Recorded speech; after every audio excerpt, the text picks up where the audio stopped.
Welcome to A Reseller's Journey Season 2. I am your host, eBay Joey. Today's guest is the creator and CEO of the Dunkxchange. The Dunkxchange allowed sneaker enthusiasts to buy, sell, or trade sneakers. First ever event was in 2005 in Brea, California.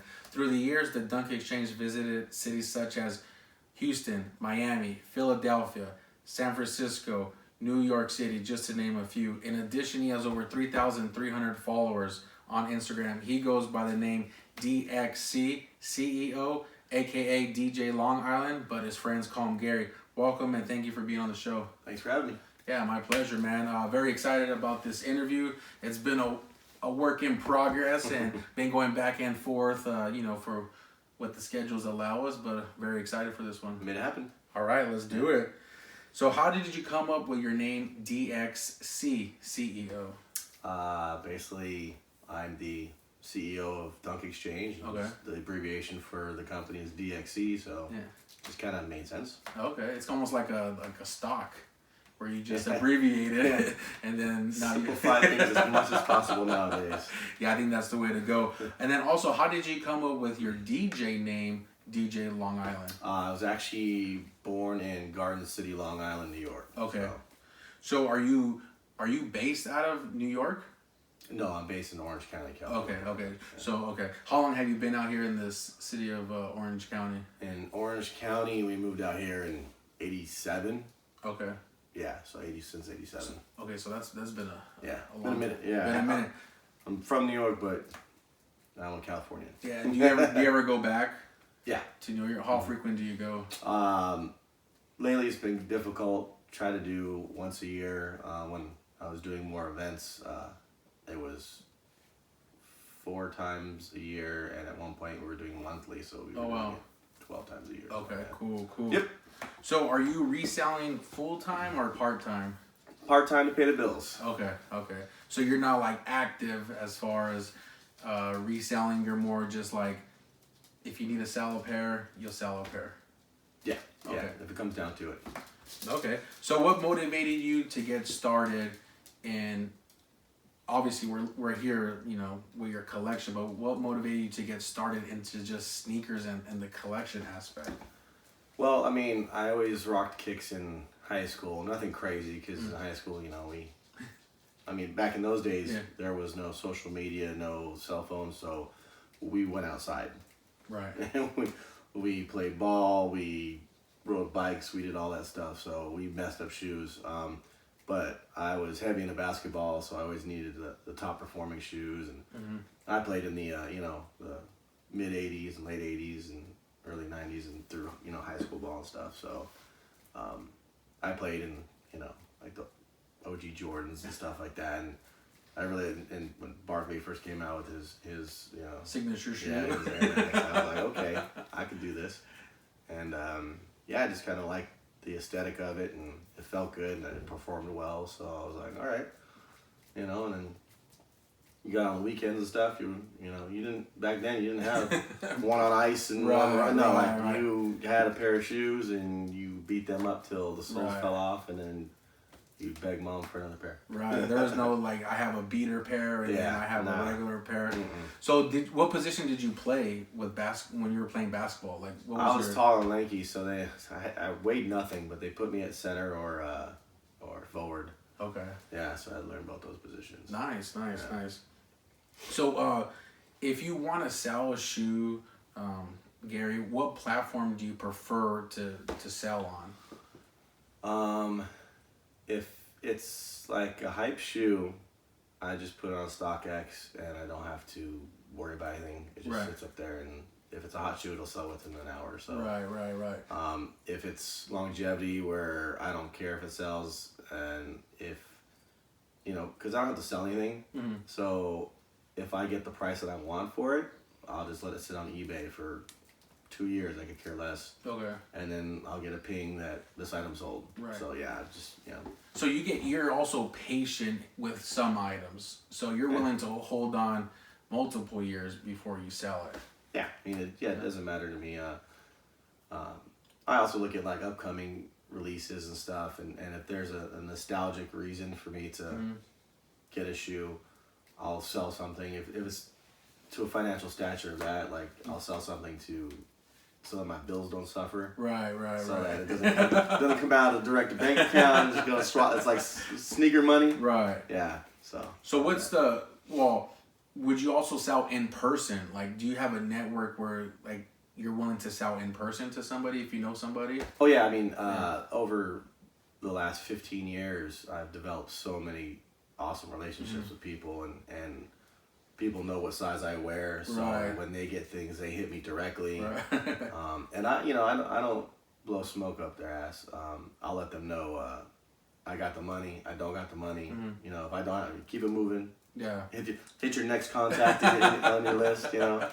So what size shoe are you? I'm a size 15. Okay. Yeah. Now, were you always, not always, but like at what point did you stop, like your foot stopped growing to size 15? Well, it's a sucky situation because I was a 13 through junior high school, then I went to 14 in high school, and then I was a 14 through my early 20s, and then I started gaining weight. I retained the baby weight when we had babies. Kind of messed up. Right. But out of nowhere, I mean, I went from, I was a twig figure at like 165 to next thing I know, I'm 310 pounds.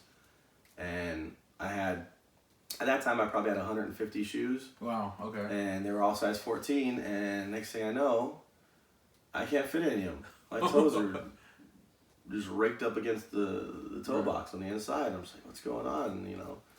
When you gain weight, my foot expanded, unfortunately. So then that was a mission because I collect SB since the beginning, SB Dunks, and I had to get rid of that whole entire collection. The size 14s. Yeah, and try to refine them to size 15. So I didn't even know Nike SB made 15s at that time. So it was just like a whole dive into research. Yeah, these are all size 15. Okay.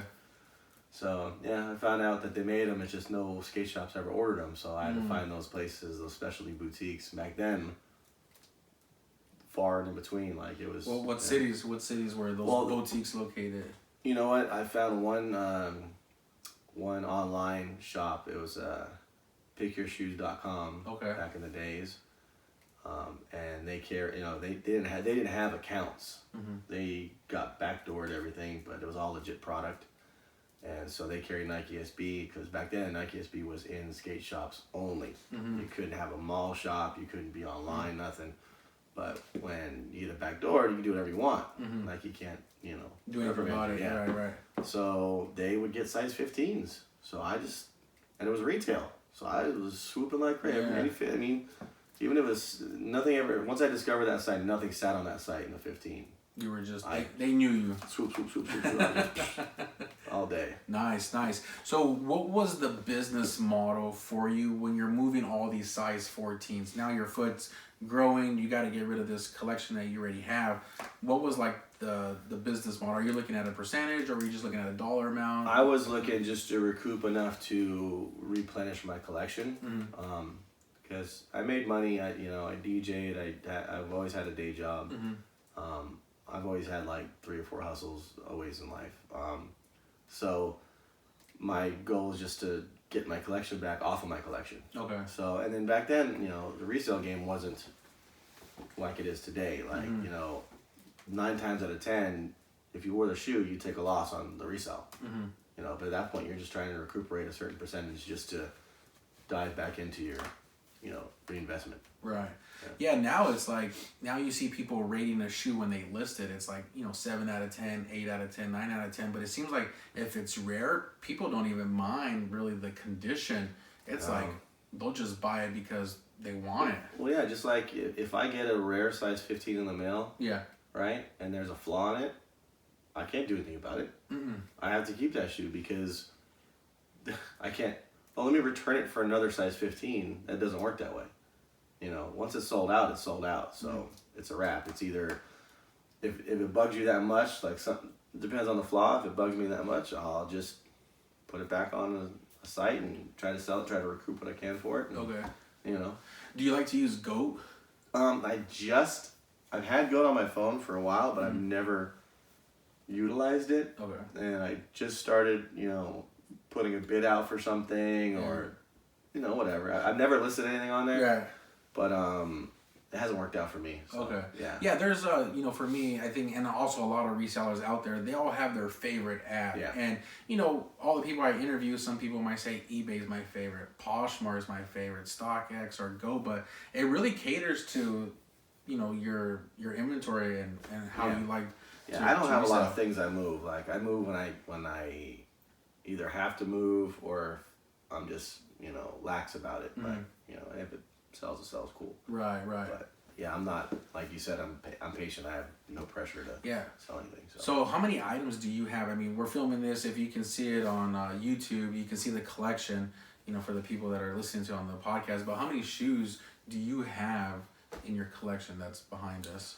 Well, in here it's like 175. These are just kind of like my go-tos. I always keep my SBs in the house because that's my favorite shoe, like SB Dunk. I have more shoes in the garage. I think I'm probably like 250 pair right now. I used to be over 500 pair. Okay. But when I bought this house, priorities shifted, and it's nice having sneakers, but I'm more into having bills paid. Exactly. So I know a lot of resellers out there, they do this because it's either a full-time job for them, it's a side hustle, and I always talk about like some people need to pay bills, a gas bill, take a family on vacation. But we were talking off air, and you said you love your collection, however you're only willing to sell it if you want to pay off a bill. Yeah. Okay. So you're the creator of the Dunkxchange, the CEO for a lot of people that are barely getting into the sneaker game, or maybe people that have been around. And if you're from the Southern California area or those cities that we named earlier, I mean, the Dunkxchange really started what we see now on YouTube, or you see like people like going and wanting to trade shoes in person, sell. What made you even come up with the concept on the creative aspect? Well, as a kid, I always would buy, sell, and trade baseball cards. Okay. Basketball cards, football cards, hockey cards. I was in the stats. I was in the sports. So I used to go to baseball card shows. Okay. So, I mean, things happen like how the whole concept of Dunkxchange even came about is I kept getting ripped off on eBay. Trying to buy a pair of Nike SB Dunk Heinekens, and that's when I was still researching what the biggest size they made was. Right. So people were posting size 14 or 15 SB Heineken Dunk, and I'm like, oh, they made them. Like the shops out here, I'd never seen 13 was the biggest. So I buy it, and it says coming from New York. And this is back when eBay was just kind of getting the steam rolling. Right. What year is this? 2003. Okay. Yeah. So they were just getting the steam rolling, all that good stuff, and so the processes were slower. PayPal, wasn't up to speed as it is now, and so I get a package in the mail, and it's from like somewhere in China, and I'm like, dude, this says it was from New York. Right. And I look at the size of the box, I'm like, there's no way a 15 is in this box. It ain't fitted. So I open it up. And it's this just horribly fakely made version of the shoe I love. And I'm like, oh, man. So I hit my mom up and I'm like, you'll never believe what just happened. Because I bought off of eBay before, never had any issues, Because usually counterfeiters don't mess with anything above 12 usually. Okay. Because they go for their size 8 to 12. That's the majority of the world. So they're not going to make a lot of money off of doing 13s, 14s, 15s. Yeah. So I was like I was buying with confidence, right? And then I told my mom, and she's like, well, you must be doing something wrong. Let me try it. So she went on, she found a pair on eBay, and she bought it. Oh, this is coming from like Chicago. Or, all right, cool. She had it sent to my house. China again. Wow, 2 pairs, right? I'm like, I'm going to do this one more time. And remember, like I said, I had actually just had my daughter in 2004. So this is like 2004. Okay. Just had my daughter. And, I don't make a lot of money. I have my DJ money and I have my day job. So I pay the bills. I'm good. But, I'm not wealthy. Right. So I wasn't paying a small amount for these shoes online. So I tried a third pair, and it was coming from Texas. I'm like, all right, a completely different part of the state. I'm out of the U.S. I'm like, perfect. Boom, China again. Wow. So now I'm out like $900. PayPal back in those days, when you put in when you do a claim, they don't get you your money back for like 30 days. Wow. So I'm out $900. So I go to the guys who own the bar that I worked at, Bar 330 in Brea, and I'm like, because I was their main DJ, I'm like, can I get an advance on this month's money? Because I kind of am a bad dad right now, and I spent all my rent money on like these damn sneakers. Yeah.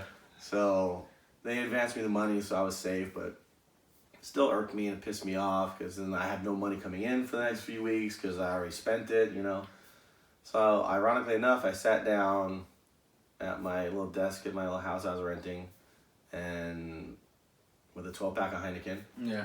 And started drinking and started just coming up with ideas. Yeah. And I came up with the first concept I had was this dope store that had like a little restaurant, would sell sneakers, hats, DJ equipment, basically all the worlds that I loved, I came from.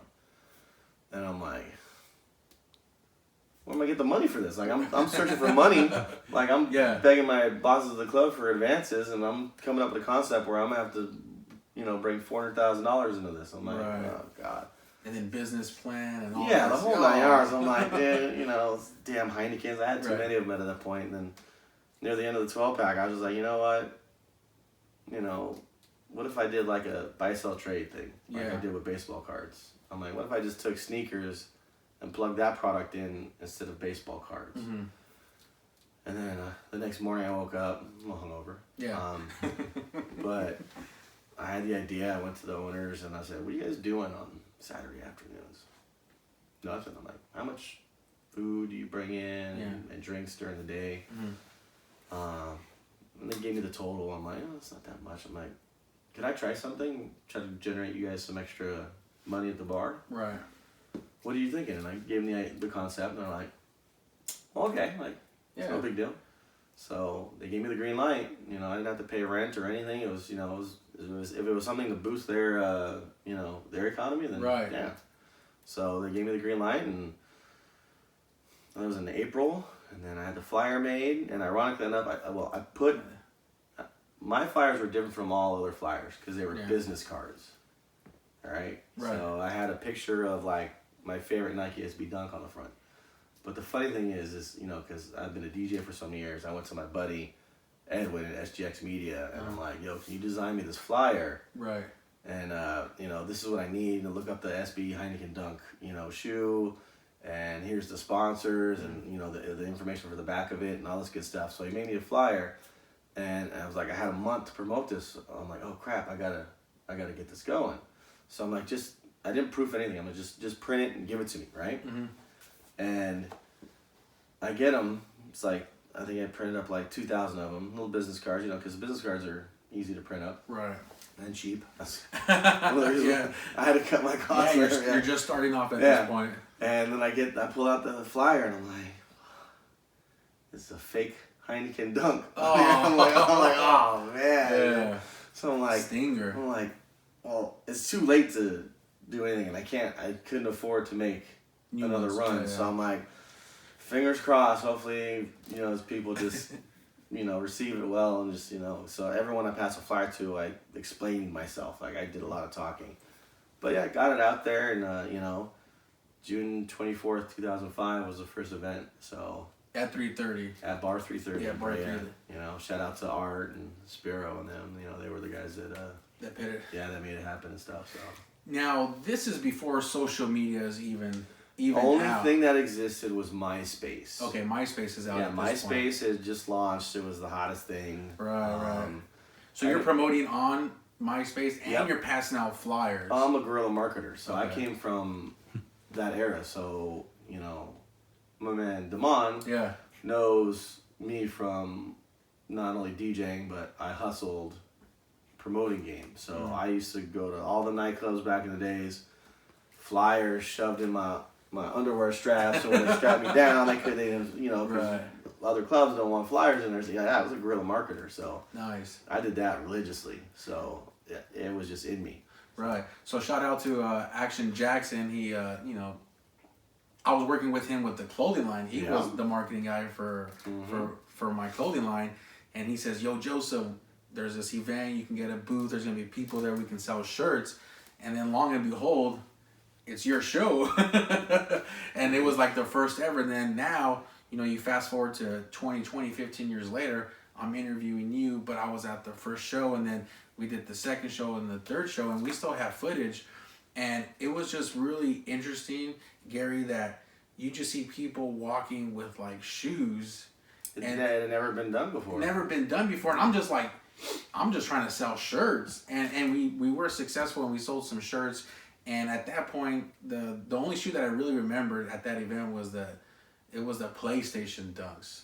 No, the Air Force Ones. Was it Air Force Ones? Yeah. Okay. Yeah. It was the Air Force Ones. And I was just like, man, these things are going for a lot of money. It was in the case and all that. Yep. And I don't know if anybody bought it that day, but that's like really the only thing that No, that was more of a bragging piece. A lot of back in those days, you get a hold of something like that. That's like you need to have that, because back then it was Nike Entertainment that kind of handled all that stuff. Mm-hmm. If you didn't have a plug with them, then you didn't have access to any of the hot Kobe stuff. samples, like PlayStations, like any rarity sample that they made for any individual company or player or whatever it may be. Mm-hmm. You didn't. Okay. Yeah, and we'll get into the plugs and the samples and all that. So with the Dunkxchange, you have the first event. In my opinion, I thought it was, I'm looking at it, it's a success. I mean, there's a lot of people. There was a line even to get in, because I remember the camera guy for our video. Yeah. There was a line just to get in. I had mixed emotions about that first event because I had only one vendor sign up to vend that day. So I had about 150 people in line, and I had no product in the building for them. Oh, okay. So I was just stressed. And ironically enough, these guys came up to me and like, hey, so what is it? Because it had never been done before. So like, what exactly is this? You know, because I put the vendor tables, I think, were $50. Mm-hmm. And, you know, super cheap. I remember that. Super cheap. You know, because I didn't want to break anybody's, you know, bank, and I also needed to cover. I had to rent the tables and chairs, so you know I had to pay the DJ. Because I tried to DJ my event, but I can't run it and DJ it, so I had to hire a DJ to do. I tried to do everything. Right, of course. You know, micromanage the whole thing, but I learned real quick it didn't work out. So these guys came up to me and they're like, we got 3 or 4 cars full of shoes. You know, we brought them, we just didn't know, and turns out those guys were Bobby, who actually at one point became a business partner with me in Dunkxchange. Okay. He now owns Exhibit LA on Fairfax, right next to Soul Stage and some kind of stuff. Nice. And then the other guy was a crew of them, but the other guy that really did something was Jeff, who owns Riff LA and Riff OC and Riff SF. So they had been resellers, but never at venues and at a level where they're at now. So so I'm like, dude, you can have free tables at this point. I just need product in the building before people come in. So they brought in like 4 tables worth of stuff, and then out of nowhere I had another guy just come up and say, I want to get a table. So out of nowhere I had to delay the opening like 20 minutes because they were bringing their stuff in. And I wound up having about I think 6 or 7 full tables, and then I was like, okay, cool. But then I was doing it monthly, so I'm like, okay, I got to redirect my focus, because now I got to start bringing product in. So then, ironically enough, the next month I had like 12, 13 vendors booked, and only 50 people showed up. So I was like, oh. Well, because we went to the. I mean, we had the booth as well for the T-shirt, the clothing line. I think we went from Brea, and then we went to an Active store. Yeah. But I don't know what city that was. Well, they were my sponsors. Shout out to my boy Sai. He was the footwear buyer. I do believe their family were the original owners of Active. Yeah. And he was cool. I got introduced to him through my buddy Corey, who lives in Florida now. He's like one of my best friends. He's the one actually was wearing... he's with me when we saw my boy Hen from LRG wearing the Heineken Dunks. We were in Vegas for Back in the day, it was called Magic. Yeah, the Magic Show, the the Magic clothing. Show, yeah. So back at I remember that. the South Hall and at the Vegas Convention Center for all the OGs that know. And he was rocking those. I was like, "What are those?" And I was drinking a Heineken, and I'm like, "What are those?" And they told me, I'm like, "Okay, all right." And that's actually when my mission started. I'm like, I gotta find those shoes. Right. You know, back in those days. But yeah, it was just, it was so, great. so at what point do you say we're gonna take Dunkxchange? Because you're doing events in Southern California, mainly Orange County. Mm-hmm. When do you say like we're gonna go and take this to other metropolitan cities outside of Southern California? Well, that wasn't my idea. I had brought on a young kid named Curtis. After I established myself, it was successful. Like I was getting to by the fourth show, it was a well-oiled machine. Okay. People still didn't know what to do. Even the first event, like people didn't buy, sell, or trade. They were just like, "What do we do? We're in the building." Yeah, it was a weird environment. But now, by the fourth, fifth show, people got a concept. I saw money exchanging hands, trades were going on. So I'm like, okay, it caught on. My vision is actually coming to reality. So it was cool. And then this kid Curtis hit me up. "Oh, I can help you out. I have my own sneaker store." And I'm like, "Oh, okay. Well, come to the house and we'll chit chat." We chit chat in my driveway for about an hour and a half or so. And I'm like, "All right, I'll let you on if you want to help promote an event, and we'll go from there." And he came on and he got people involved and he did what he said he was going to do. And I'm like, "Okay, cool." So him and I kind of just teamed together, and then he knew a lot of record industry people from back east, from whatever he had done before, and then I had a whole bunch of record label connects from what I had done. Yeah. So we kind of just put our stuff together, and he started getting extra sponsors, acts, this and that, and he's like, "Dude, we need to take this on the road," and that's kind of how it went on the road. Yeah. Now, the first event or the first couple of events, were you charging people to get in? Yes, I charged from the jump, but it was $5 to get in. Okay, $5 to get in. So take us through the economics as far as it's the idea. You're drinking the 12-pack. You had the eBay thing where they were fakes. You get to this point, you got the venue. What was going through your mind to scale this as far as how much money to make? Well, I was just happy it worked. Yeah. And you know what? I ain't gonna lie, it brought in an extra $2,000 a month for me, and that paid my house I was renting. Okay. That paid car notes. I mean, and I still worked a day job, still DJ'd my gigs. I never stopped doing any of the other stuff. But then it got to the point where now I'm making $3,500 a month. Now I'm making $5,000 a month, and I'm like, this is great, but I'm gonna eventually have to incorporate it if it keeps going, because that's I'm making cash on this.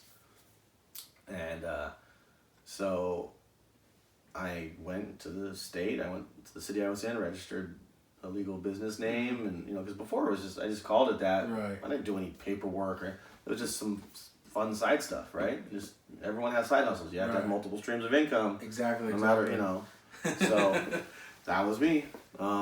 So I went and registered through the state, became an S corp, paid my money. I'm legit. I had to create a bank account. A buddy of mine that I worked with was the IT guy at my day job. Built me a little makeshift website just for information to start off, and that's how you got started. That's how it kind of all started moving, So at the peak, we're at the peak with Dunkxchange. Was it really serious money that you're bringing in? Yeah. For sneakers, yeah. My company would gross. The highest we grossed one year was 980 and change. Wow. K. Yeah. 980,000. Yeah, we were trying to get to the $1 million mark, but we just and that's gross. We have all our overheads and definitely. Salaries and entertainment costs and stuff. We actually brought in way less than that. Yeah. But when you own a company, you're looking at the gross at first, because you want to get to certain marks. Mm-hmm. So yeah. Yeah. How many years did you make this run with the Dunkxchange? When did it just kind of no longer happen? It just died down when out of nowhere Well, I knew it was gonna happen because other sneaker shows popped up. Because Okay. I can trademark and patent my name, but the concept is It's out there. It's open game. Yeah. Yeah. So there were just a few that were out there to start off, and they didn't really affect me at all. They were actually the small ones, and I was like the big fish in the pond. But you know, once money gets involved, new shows develop where they have major financial backing, and they can have this celebrity, and that's gonna, then it started to like even out a little bit, and then we got to the point where these cities I was going to, there were like 6 local shows that would happen at the same time. Well, just not they would never go on my dates, but now people had options. Oh, if I can't make it to Dunkxchange, I'll go to this show the following weekend, which is 20 minutes from my house. You know, so I have options. So it just became to that point. Every city I went to, there was like 6 or 7 like local grown shows, and it's like now people just have it's just spread too thin, and then I wasn't getting the numbers, you know, because in the sneaker game there's zero loyalty. Zero loyalty. Just like most things in life, there's zero loyalty. Why do you think that there's no loyalty in the? I mean, you're like because the resale game changed. It's not about who I am or what I did for the sneaker community was because I wanted to. I wanted to meet people. I wanted to connect dots. I wanted to build bridges. I wanted to have fun doing something I love and create amazing connects and long-term friends. That's not how the mentality started to go for everyone else. I stayed in my bubble because this is what I wanted. This is what I envisioned my company to be and my environment. And other people saw it differently. They wanted to make money. Everyone became a dollar sign on your head. Like when they shake your hand now, they're not genuinely pleased to meet you. They're thinking in their head, how much money am I going to make off this clown? Yeah. You know, what connections does he have that I can take and make money for myself? That's the mentality. These are the adults I'm talking about. The kids are wet behind the ear. They don't know a lot yet. They're going to learn the hard way because these adults are out to get them. Right. Back in the days, it wasn't like that. Do you think that's still going on now with like the shows that are in existence? Do you feel like people are still looking at those people as dollar signs? Or 1,000%. Okay. 1,000%, yeah. So do you think when they got like the major backing, it's no longer like I would say organic, right? No. It was not like you're a mom and pops and then boom, it's like now you got corporations involved, you got big sponsors. You know what's funny is during my events, I had some sponsors here and there, but most of them were mom and pop. But when I had the corporate ones come in, I gave them no creative rights. I said, you're just a logo on the flyer. If you want to have activation at my event, cool. You're not using any of my employees. Here's the space you get. Here's a platform I'm giving you on my end, and have a good show. Yeah. Who were some of these big corporate sponsors? I had Vitamin Water for a while. Okay. That was cool. Active, of course, was the biggest SB account in the nation, and they were mom and pops though. So it's like, you know, I never really and I never. They paid me a couple bucks here and there, but I didn't press them for money. I wanted just to have them backing me was like. People were drawn to it because they would do extra pairs of releases at my events and raffles, stuff. So they would donate product, and the product they would give me was no product. So it's like people wanted these shoes and stuff. So I did collaborate. A lot of times we did collaboration products with some of the people. So it was like we both kind of broke bread and made money together. Nice. Yeah. Is Active still out? Are they? I think Active just officially filed for bankruptcy. Bankruptcy. Okay. Yeah. Because I moved out of Southern California. Yeah. And I was up in the Sacramento area, and there was no Actives. But when I came back home, like almost 5 years later, I'm like, I passed by an Active, but it was empty. Yeah. And I was like, what's going on? Well, they changed. The original owner sold to this other guy, and then I don't know. I mean, he had turned it around at some point, but I guess not enough.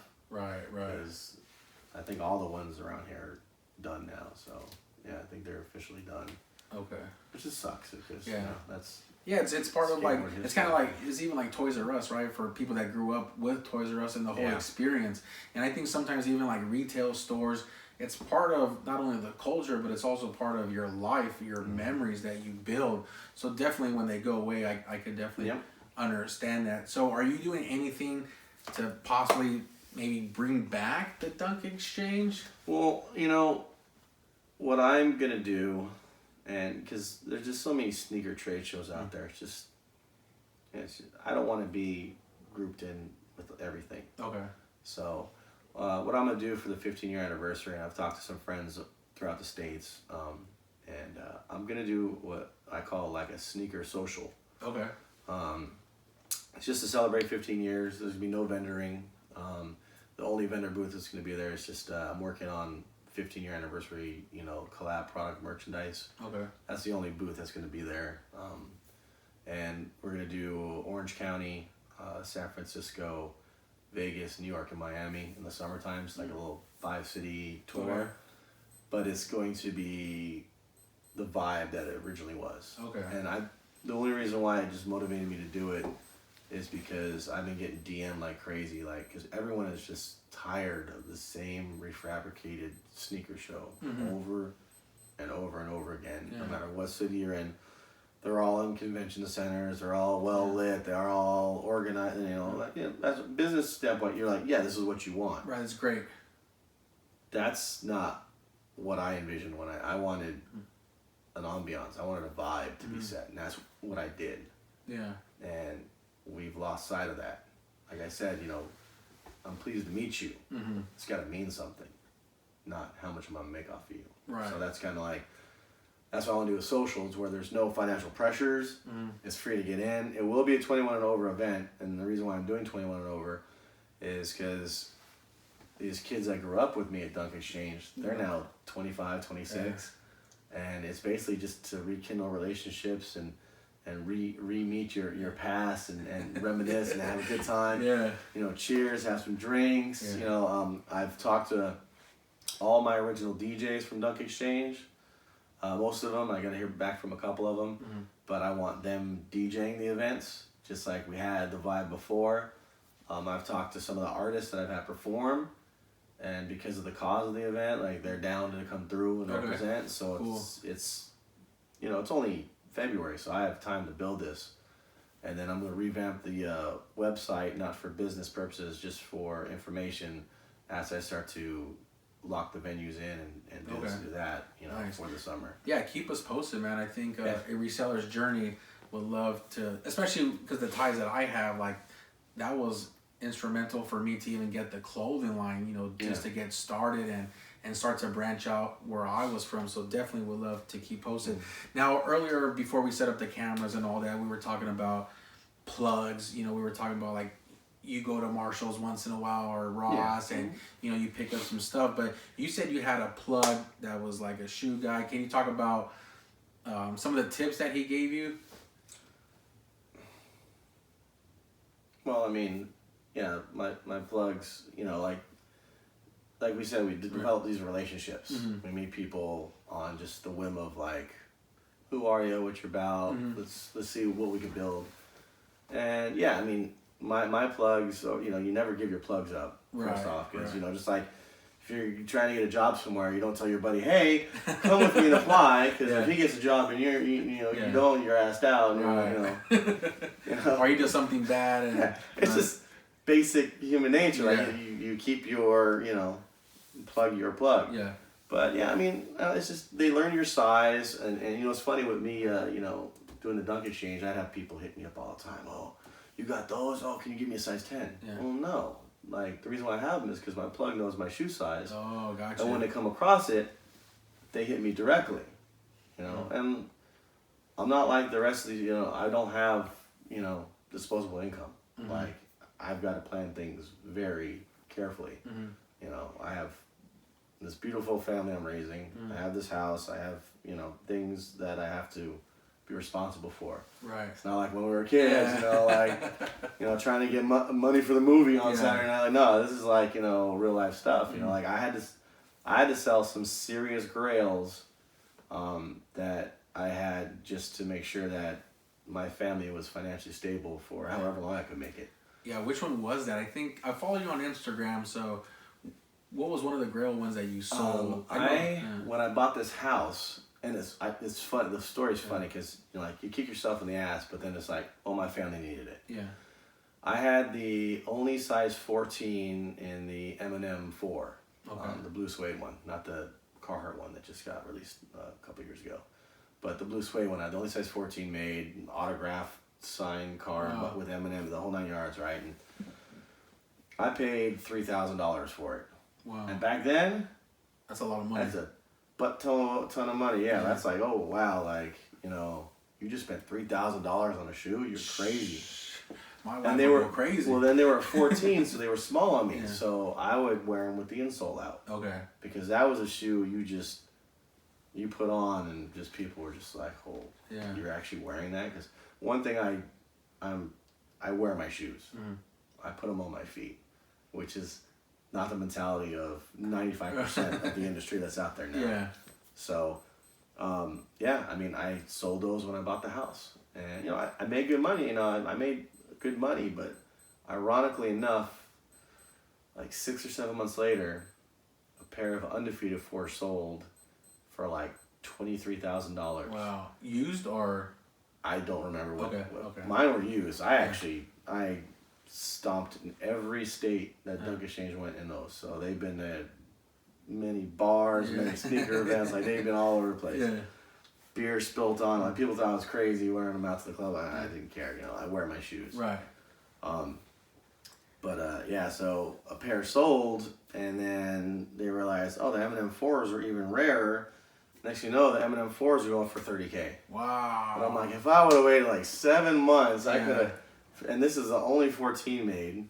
Yeah. So I'm just like, oh, dude, you gotta be kidding me, man. I could have had a whole year of mortgage in the bank off of that shoe, man. Like, I mean, I got like 3 or 4 months of mortgage in the bank off for him. So, but I was just like, man. Yeah.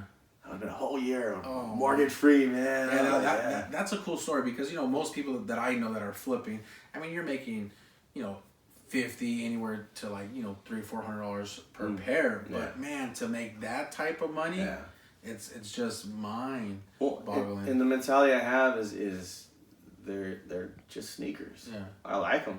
I love it. I mean, might even love a couple pair, but my love isn't strong enough for them to where it'll hinder my family's well-being. Right. So like if I get offered offer an amount I can't refuse. Yeah. That's exactly what it means. Wow. Talk about, you know, we were talking about like with your contacts, your plugs, you were able to get like some player edition shoes that people, how did that kind of come out? Because I think for some people, you know, it's like they love seeing it, but like how to get to that point. Well, Vern actually mentioned Gerald. Gerald. Yes, Gerald's a homie. Actually, I was just in Hawaii this past weekend. He's been out there for many years. He was one of the original, besides Sneaker Pimp Joe, my man Joe, that this is how it was done. They would walk around New York City, the big black duffel bag full of player exclusives. Wow. And they would go, like my boy Joe would hand deliver player exclusives to Jay-Z and these guys, like, you know, crazy stuff. Mm-hmm. And they used to come to my events. And that's how I met them. And that's how Vern met them. Networking. Was through me and then my events and stuff, him coming out. And that's just how it is. Like, we all we met each other. We all liked each other. We all looked out for each other. And it was just fun. Like, I would put money in their pocket when they had something for me. And they would move product. Okay. So, I mean, for them, they had no emotional attachment to anything they had. Just the money. And yeah. They would sell to the point where the personal pairs they wanted, they were able to just keep. Okay.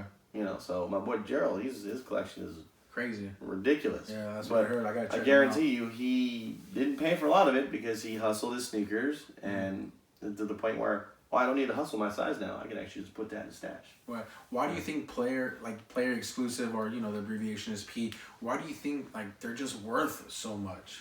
Well, because they're only made for when they do promo sample runs, they usually make 99 pair. Okay. And they do that because there's going to be flaws and errors, and those ones are usually destroyed or whatever, an employee takes, whatever.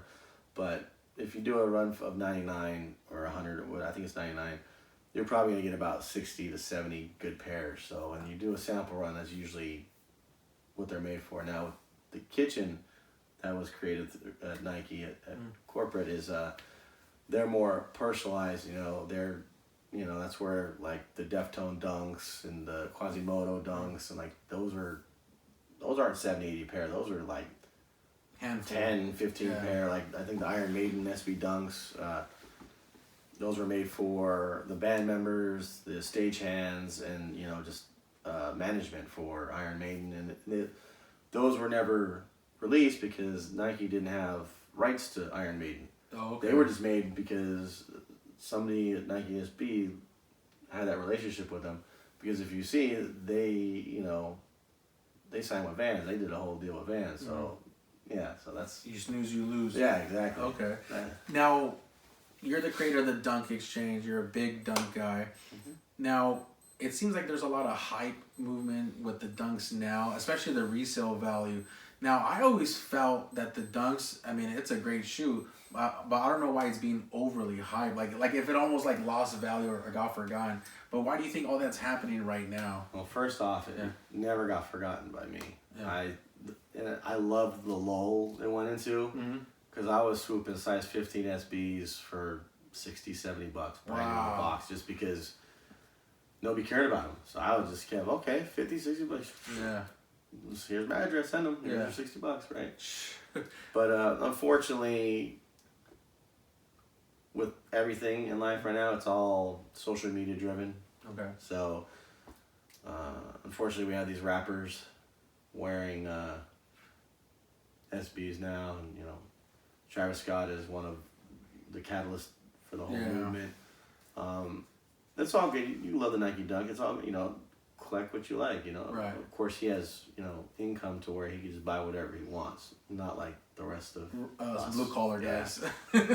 So he's getting these crazy, ridiculous pairs, and you know, and actually one of my buddies is the one that like supplies him with all of them, and it's just creating the hype. Now all of a sudden these kids want Nike SB Dunks when they didn't give two shits about them before. Now all of a sudden they're reselling. I gotta have SB Dunks. I was like, and it's funny because like the N-Trail SB Dunk lows, I have them. I've had them since they released. They're actually a shoe that had zero hype on them. Then Travis Scott did that Air Jordan 1 with the reverse swoosh in the same colorway, and now people are asking $2,000 for them. Wow. It's like nothing changed with the production level of that shoe or anything. Just the hype. It's just the hype. Right. That's all it is. It's marketing. bottomless, meaningless hype. Like, might be that anti-marketing. Might be that Gary influenced guerrilla marketing, right? Where no, just no. I have zero influence with these kids today, and I own it. I know it. Yeah. I'm over the hill. They look at me like, why is this 50-year-old dude wearing freaking SB Dunks? Like he should just sell them because he should put those Velcros on, like, you know. So I was like, let the kids think what they're gonna think. I know where I'm at. I know what I've done for the industry, and that's one of the things that kind of irks me. I see a lot of these people out here that millions of followers. They're content creators, so I'm not mad at that. Okay. But it's like a lot of these people did absolutely zero for the sneaker community and the culture. Like zero. They just became popular because some celebrity liked them, and next thing you know, boom, they made it. It's like I've put more work into the sneaker community than 90% of the people out there, and I get rewarded with "you're forgotten" kind of thing. Right. So it's just like, you know. But I own it. It's like, hey, whatever, you know. Right. But you're the true influencer, man. I think. I mean, there were people before me. There was things before me. Obviously, you know, it wasn't just me. You know, it was other aspects of the sneaker game that all kind of converged at the same time, and it was good. You know, it was good timing. It was like we refer to the '90s in hip hop as the golden era. You know, early 2000s in the sneaker community, that was the golden era. Nice. Bottom line. So before we were talking off air, but I mean, you're an avid collector, a lot of pairs of shoes, and you're from New York. So talk about this shoe that you have off to the my right, your Derek Jeters. Oh, it's just personal pair. I am a insanely huge Yankee fan. Born Long Island, lived in Queens though, but still, I mean, I just never was a Mets fan. Hey. And Yankee fan and Jeter, obviously one of my top 3 favorite Yankees of all time. And He was a Jordan. Sponsored, right? Yeah, he was a Jumpman athlete, so I was like, you know, they always made cleats and, you know, trainers for him and stuff, but they never made any, like, you know, sneakers, right? like good, like, you know, culture, you know, sneakers, yeah. So I see. Yeah. So when did this shoe get released? Right after he retired, right when he was retiring. Nice. Yeah. And I had to, and in my size, Yeah. the biggest they released on the release was a 14. So I had to just sit there and just, okay, when are the players going to start selling theirs? When are they going to start popping up at 15? Yeah, and then I was patient, and I own 3 pair of those now. How much did you get this one for? I actually didn't get charged crazy. I found one I got off at East Bay when they did, because East Bay is a really good site for Bigfooters. Okay. And they did this Bigfoot re-release thing, and this was one of the shoes on, and they had like size 15, 16, 17, 18, and the Jeter ones. I'm like, we never even knew they existed. So I got one for retail, and then I got 2 aftermarket.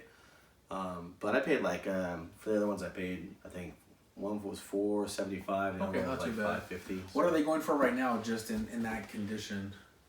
In used? Yeah. I actually had a 4th pair. I sold the used pair, the one that I beat up. I sold those used for like $400. Okay. Yeah, so you're able to kind of retain and certain shoes. I mean, they have certain, you know, sustainability, I guess you could say, like you know.